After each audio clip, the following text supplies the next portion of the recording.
चिड़िया के बच्चों की कहानी। इसी जंगल में एक हरे भरे दरख्त पर चिड़िया का घोंसला था। इसमें चिड़िया और उसके 3 छोटे छोटे बच्चे रहते थे। इस दरख्त और चिड़िया की आपस में दोस्ती थी, और जब चिड़िया अपने बच्चों के लिए दाना दुनका इकट्ठा करने निकलती तो दरख्त बच्चों की देखभाल करता था। एक दिन मौसम बहुत खुशगवार था। हुआ कि हल्के हल्के झोंकों से दरख्त की टहनियाँ लहरा रही थीं, सूरज की किरणें मशरिक से उभर रही थीं, और दुनिया की हर चीज़ में जिंदगी के आसार नुमायां होना शुरू हो रहे थे। चिड़िया ने जैसे ही आँख खोली तो दरख्त ने इसे सुबह बखैर कहा। चिड़िया ने भी जवाबन इसका हाल पूछा। दरख्त ने दरियाफ्त किया कि बच्चे अभी नहीं जागे। चिड़िया ने जवाब दिया कि नहीं, उनकी देर से सोने की आदत है। मैंने उन्हें सोता छोड़ दिया है और उनके नाश्ते का बंदोबस्त करने जा रही हूँ। दरख्त ने चिड़िया को तसल्ली दी और कहा कि बेफिक्र होकर जाइए, मैं उनका ध्यान रख लूँगा। चिड़िया ने बच्चों पर शफकत भरी निगाह डाली, अपने पर फड़ फड़ाई और फिजा में गायब हो गई। बच्चे गर्म गर्म घोंसले में सोते रहे। जब सूरज बुलंद हुआ और उसकी तपिश में शिद्दत आई तो उनकी आँख खिली। उठकर दाएं बाएं देखा तो उनकी माँ मौजूद नहीं थी। काफी देर तक माँ का इंतजार करते रहे, लेकिन वो नहीं लौटी। भूख भी सता रही थी और खौफ भी था कि माँ किसी शिकारी के हाथ ना लग गई हो। बच्चे माँ की सलामती की दुआएं मांगने लगे। जब दरख्त ने बच्चों की बात सुनी तो उसे भी खौफ लाहिक हुआ, लेकिन इसने अपने एहसासात को छुपाया और बच्चों को तसल्ली दी कि बच्चों परेशान ना हो, अब की माँ जल्द लूट आएगी। उसने देर लगा दी है, लेकिन रिस्क का हुसूल आसान काम नहीं। जब तुम बड़े होगे तब तुम्हें एहसास होगा। ये सुनकर बच्चे खामोश हो गए। बड़ा बच्चा अपनी माँ की वापसी का इंतजार करने के लिए घोंसले के किनारे पर जा बैठा।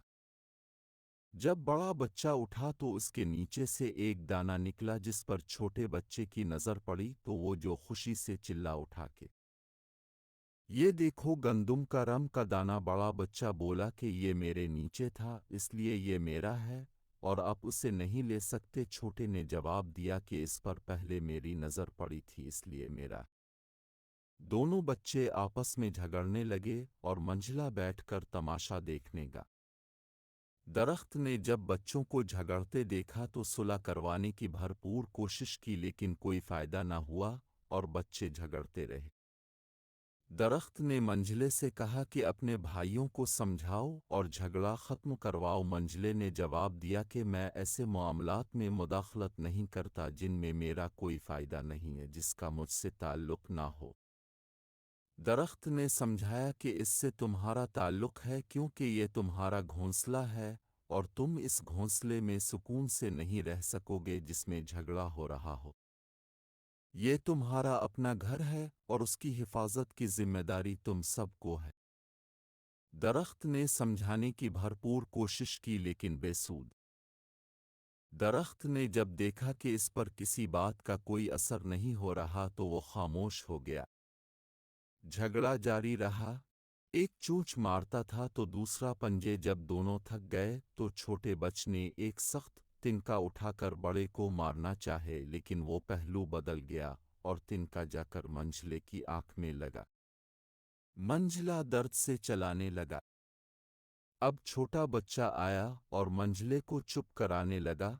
बड़ा आया और उसकी आंख मसलने लगा। जब दर्द कुछ कम हुआ तो मंझले को दरख्त की वो बात याद आई जो दरख्त ने थोड़ी देर पहले कही थी कि तुम ऐसे घर में सुकून से नहीं रह सकते जिसमें झगड़ा और फसाद हो। फिर मंझले ने दोनों में सुलह करवाई। छोटे ने बड़े से मुआफ़ी मांगी और बड़े ने इसे मुआफ़ कर दिया और वो हंसी खुशी खेलने लगे। दरमियाने ने कहा कि वो दाना लाएं जिस पर आप लोग झगड़ रहे थे, मैं इसे आपके दरमियान आधा आधा तकसीम कर देता हूँ। दाना तलाश किया तो नहीं मिल सका। छोटे ने कहा शायद वो घोंसले से नीचे गिर गया है। اس پر تینوں افسردہ ہو گئے۔ درخت نے انہیں سمجھایا کہ دانے کے گم ہونے پر افسردہ نہ ہو۔ بچوں نے کہا کہ ہمارا دانہ کھو گیا ہے اور آپ کہتے ہیں افسوس نہ کریں۔ درخت نے انہیں سمجھایا کہ جو محبت اور پیار تمہارے درمیان لوٹ آیا ہے وہ اس دانے سے زیادہ قیمتی ہے۔ بچوں کو درخت کی یہ بات سمجھ آ گئی۔ درخت نے انہیں کہا کہ اب تمہاری ماں کے آنے کا وقت ہونے والا ہے، گھونسلے کو درست کر لو۔ تمہارے والد نے بڑی محنت سے اس کو بنایا تھا اور تم آپس کے اختلاف کی وجہ سے اسے برباد کر رہے ہو۔ سارے بچے ایک دوسرے کی مدد سے گھونسلے کو سنوارنے لگے۔ ابھی وہ گھونسلہ ترتیب دے کر فارغ ہی ہوئے تھے کہ درخت کی آواز سنائی دی، تمہاری ماں آ گئی ہے، تمہاری ماں آ گئی ہے۔ دیکھا بچوں، اپنے گھر کے معاملات کو اپنا نہ سمجھنے کا نقصان۔ اگر منجلا شروع ہی سے گھر کے سکون کو اپنا سکون سمجھتا اور بھائیوں کے درمیان جھگڑا ختم کرانے کی کوشش کرتا تو اس کی آنکھ میں تنکا نہ لگتا اور نہ گھر ٹوٹ پھوٹ کا شکار ہوتا۔